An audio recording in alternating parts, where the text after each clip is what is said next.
Give your best shot by Sandeep Maheshwari, the most motivational speaker in India. আজকের পর থেকে শপথ নেন। 1938 এই কাহিনীটা বলতেছে 1938 সালে। খেয়াল করে দেখো, এই কাহিনীটা হচ্ছে 1938 অর্থাৎ 1938 সালের কাহিনী। कैरोली नाम के एक आदमी की हंगेरियन आर्मी ক্যারোলি নামে একজন আর্মির কথা, মানে একজন ব্যক্তির কথা বলা হচ্ছে। ক্যারোলি নামে একজন ব্যক্তির কথা বলা হচ্ছে, যিনি হচ্ছেন হাঙ্গেরির একজন ব্যক্তি এবং যিনি হচ্ছেন একজন কি বলে সেনা মানে বাহিনীর একজন কর্মকর্তা বা সেনাতে কর্মরত। और वो उस कंट्री का बेस्ट पिस्टल शूटर था। ওনাকে বলা হচ্ছে উনি হচ্ছেন ওই দেশে, যেমন আমি যদি বলি বাংলাদেশের আলটিমেটলি শ্রেষ্ঠ ক্রিকেটার কে, অনায়াসে আপনি বলতে পারবেন কে, সাকিব আল হাসান। এর মতো কিংবদন্তি ক্রিকেটার আগামী 100 বছরে জন্ম নেবে কিনা I don't know. Marvellous and outstanding. So হাঙ্গেরিতে ওই সময় হচ্ছে বেস্ট পিস্তল শুটার ছিলেন এই ক্যারোলি। जितनी भी नेशनल चैंपियनशिप्स हुई थी उस कंट्री में, उसको वो जीत चुका था। ন্যাশনাল চ্যাম্পিয়নে ও জিত চুকা মানে হচ্ছে সে ন্যাশনাল চ্যাম্পিয়নে জিতে যায় 1938 সালে। और सबको ऑलमोस्ट कंफर्म था कि 1940s में जो ओलंपिक्स होने वाले हैं उसमें गोल्ड मेडल केरली को ही मिलेगा। এবং সবাই কনফার্ম মানে একদম কনফার্ম যে 1940 সালে ঠিক তার 2 বছর পরে যেই তোমার অলিম্পিকটা হবে, এই অলিম্পিকে নিশ্চিতভাবেই সবাই ধরে নিয়েছে সে হচ্ছে স্বর্ণ জিতবে।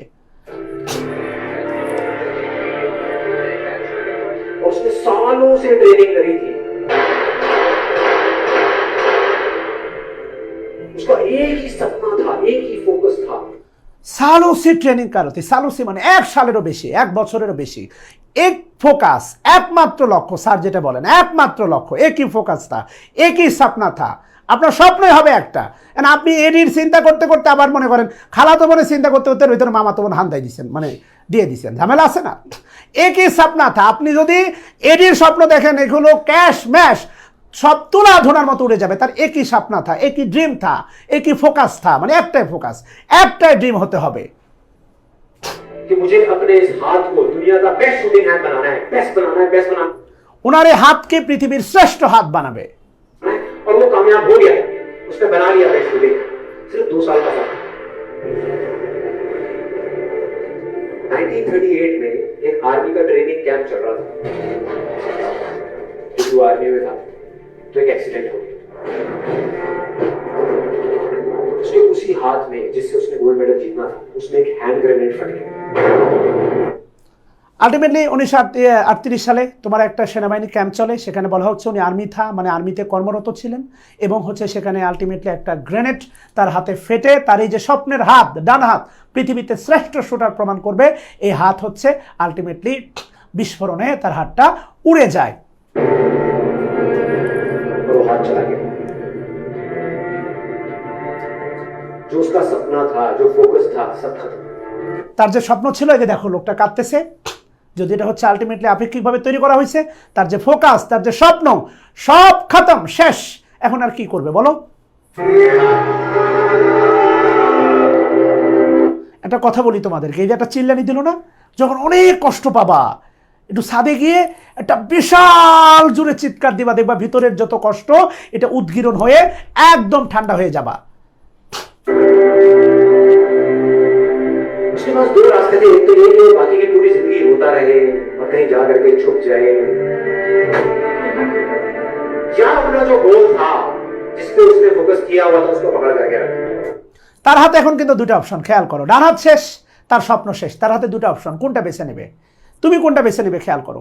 তার হাতে অপশন 2টা, এক হয় সারা জীবন কাঁদতে কাঁদতে আফসোসের ভরে মানে জীবনকে অভিশাপ দিতে দিতে মানুষ থেকে লুকায় নিয়ে নিজেকে একদম শেষ করে দিবে, বিষণ্ণতার সাগরে ডুবতে ডুবতে একদম শেষ হয়ে যাবে, অথবা যে স্বপ্ন দেখেছিল সেটাকে পাকড়াও মানে অবশ্যই অর্জন করে হাসিল করে ছাড়বে। দেখো কোনটা রিসিভ করে। उसने फोकस किया उस पे नहीं जो चला गया था, जो उसके पास नहीं था।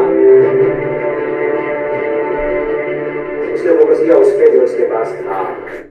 उसके नहीं फोकस किया, সে ফোকাস করে নাই যে তার ডান হাত চলে গেছে, उसके ফোকাস করছে उसके पास था, মানে তার কিন্তু বাম হাত এখনো আছে। তোমার বিশ্বাস করো তোমার অজুহাতের শেষ নাই।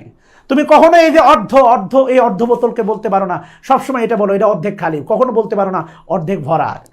তুমি কখনো এটা বলতে শিখো নাই যে আমার জীবনে অন্তত মাথার উপর ছাদ আছে, 3 বেলা খাচ্ছি।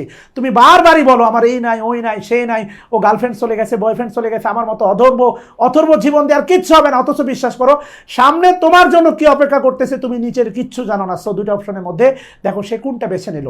সে কখনোই বলে নাই অর্ধেক খালি, সে বলছে অর্ধেক কিন্তু এখনো আছে।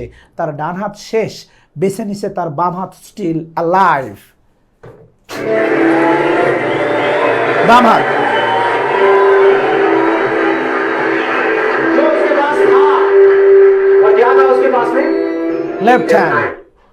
लेफ्ट हैंड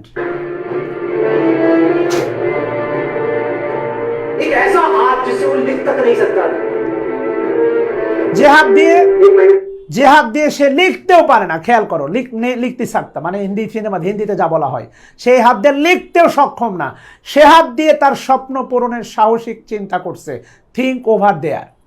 उसको हॉस्पिटल में इलाज चला 7 के लिए, और सही 1 महीने बाद मम्मी ट्रेनिंग शुरू कर दी।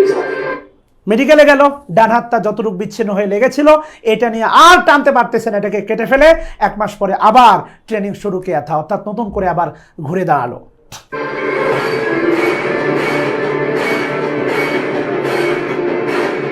ट्रेनिंग के 1 साल बाद मतलब कि 1939 में वो वापस आया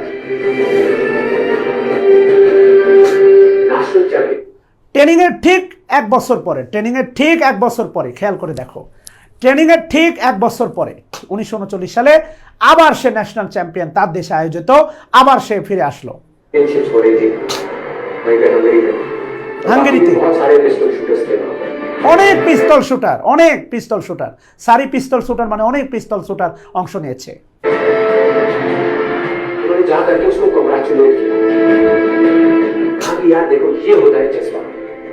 ওখানে যাওয়ার পরে প্রত্যেকটা প্লেয়ার তাকে হচ্ছে কনগ্রেচুলেট করতেছে, এটা হচ্ছে জজবা, এটা সাহস। হাত চলে গেছে, এরপরেও তুমি এসে আমাদেরকে আসছো, কেন আসছো? ये होती है स्पोर्ट्समैन स्पिरिट कि इतना सब कुछ होने के बाद भी तुम यहाँ पर आए हो हमको देखने के लिए और हमारा हौसला बढ़ाने के लिए। এরপরে বলতেছি এটা হচ্ছে স্পোর্টসম্যানশিপ, এটা স্পিরিট, এটা রিয়েল এনার্জি। তুমি এত কিছুর পরে আমাদেরকে এখানে আসছো, একটা হিন্দি শব্দ ইউজ করছে অসলা বানানে কা, এই অসলা মিন্স মোটিভেশন। তুমি এত কিছুর পরেও আমাদের ভিতরে এসে আমাদেরকে মোটিভেট করতে আসছো।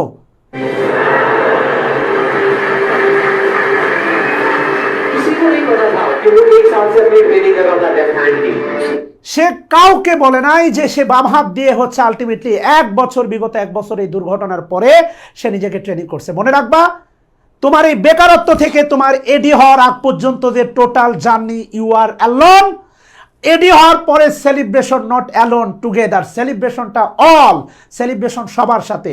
ফিল্ডের খেলার দায়িত্বটা তোমার শুধু একার। You are absolutely alone when you are take the preparation. Keep in mind, মানে ড্যাম ইট, ডেসপারেটলি মাথায় রাখবা প্রিপারেশনের রাস্তাটা একা চলার দায়িত্ব শুধুই তোমার। খেয়াল করো, সাকিব আল হাসান বল করে, তার ফ্যামিলি থাকে গ্যালারিতে, সে বল একাই করে, উইকেট ফেলে। সেলিব্রেশনটা 11 জন মেম্বার নিয়ে করে। তোমার ব্যক্তি জীবনটাও সেম। उसने जवाब दिया मैं यहाँ पर तुम्हारा हौसला बढ़ाने नहीं आया, तुम्हारे साथ कॉम्पीट करने आया, तुमसे लड़ने आया हूँ, तैयार हो जाओ। সে খুব সুন্দর করে বলে দিল আমি তোমাদের হৌসলা বাড়াইতে, মোটিভেশন করতে আসি নাই। I have to compete with you, তোমাদের সাথে কম্পিটিশন করব, তৈরি হয়ে যাও, be get ready, I am ready also, I am one of the competitor.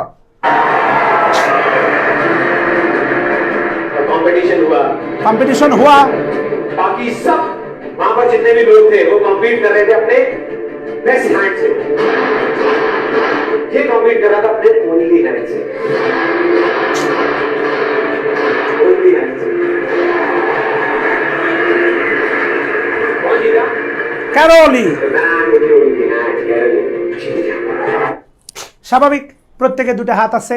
যত কম্পিটিটর ছিল তারা প্রত্যেকে তাদের 2 হাতের মধ্যে যে বেস্ট হাত সেইটা দিয়ে কম্পিট করছে। আর এই মানুষটা কম্পিট করছে হ্যাজ অনলি হ্যান্ড, তার আর কোনো বিকল্প অপশন নাই, এটাই তার বেস্ট হ্যান্ড। ওকে, নেক্সট। এবং ক্যারোলি 1939 সালে জিত গায়া।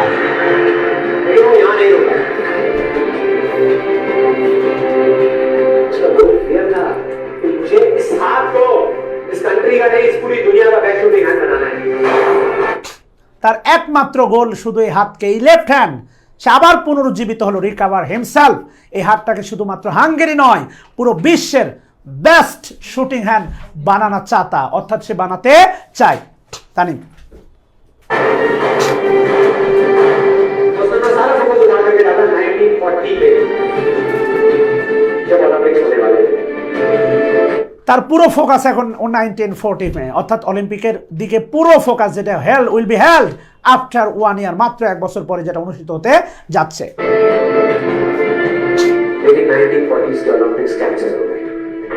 আলটিমেটলি 1940 সালের অলিম্পিক ক্যান্সেল। তুমি ভালো করেই জানো দ্বিতীয় বিশ্বযুদ্ধের কারণে 1940 সালের অলিম্পিক ক্যান্সেল। খেয়াল করে দেখো, আমি ক্লাসে একটা কথা বারবার বলতাম, সেটা হচ্ছে তোমার জীবনে এমন আনপ্রেসিডেন্টেড আচমকা ঘটনা আসতে পারে যে প্রিয় মানুষকে ভাইবার আগের দিন কবরে রেখে you have to mentally prepare, তোমাকে ভাইবাতে অ্যাটেন্ড করতে হতে পারে।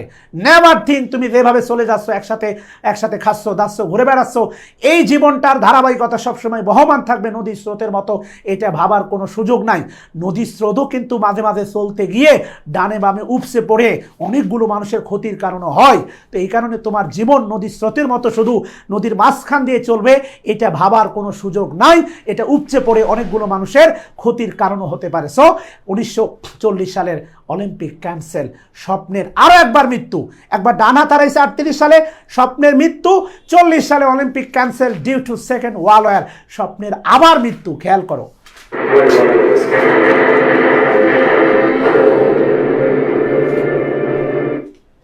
হিরোশিমাতে সে বোমা পড়ার দৃশ্য।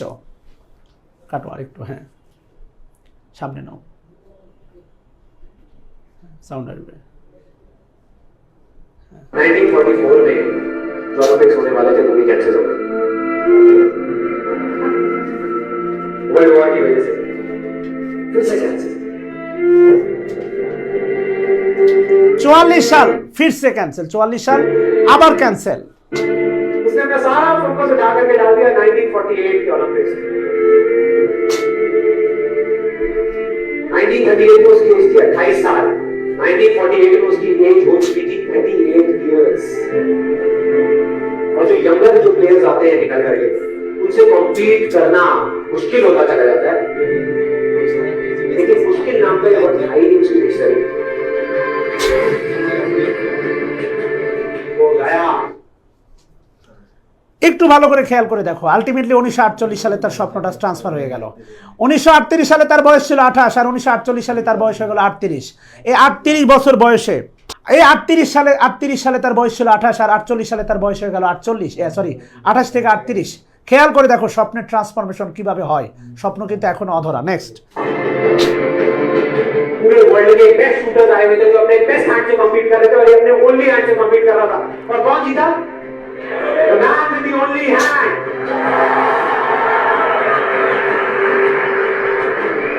এই স্বপ্নটা 10 বছর আগে দেখা স্বপ্ন, যার আগে তিনবার হসট, ডান হাত চলে যাওয়া 40 সালের তোমার হচ্ছে অলিম্পিক বন্ধ হয়ে যাওয়া, 44 সালের অলিম্পিক এগেন পোস্টপন, এন্ড 48 সালে গিয়ে তার 38 বছর বয়সে সেই অধরা স্বপ্নটা তাকে আবার ধরা দিল। খেয়াল করে দেখো, the only man, only one hand.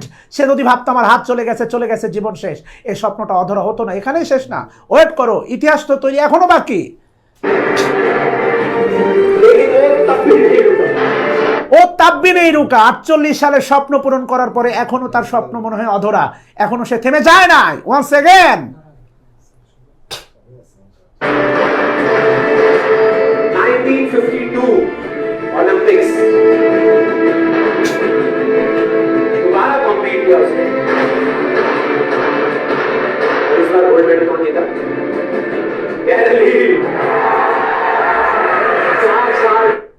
এবং বাস্তবতা হচ্ছে অলিম্পিকের ইতিহাসে ক্যারোলি এই প্রথম ব্যক্তি যে সিঙ্গেল ইভেন্টে কনজিকিউটিভ 2 টাইমস, পরপর 2 বার অলিম্পিকের স্বর্ণ জিতেছিল, ইতিহাস রচনা করেছিল আবার 1952 সালে ওয়ান্স এগেন। और पूरी की पूरी हिस्ट्री को बदल करके रख दिया ओलंपिक्स। इस पर्टिकुलर कंपटीशन में उससे पहले किसी भी एथलीट ने लगातार 2 गोल्ड मेडल्स नहीं जीते।